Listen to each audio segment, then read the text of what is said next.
রাসূল সাল্লাল্লাহু আলাইহি সাল্লাম বলছেন যে সারা পৃথিবীতে তার মাধ্যমে বিপর্যয় সৃষ্টি হবে। বুঝছেন না কথা?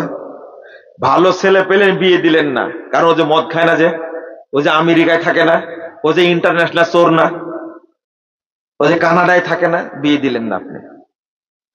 বুঝেননি? দিনদার। রাসূল সাল্লাল্লাহু আলাইহি সাল্লাম বলছেন দিনদার ছেলের সাথে মেয়ে দিলে, পছন্দ যদি হয় দিয়ে দিলে, এখানে আল্লাহ বরকত নাজিল করেন। কি নাজিল করেন? বরকত।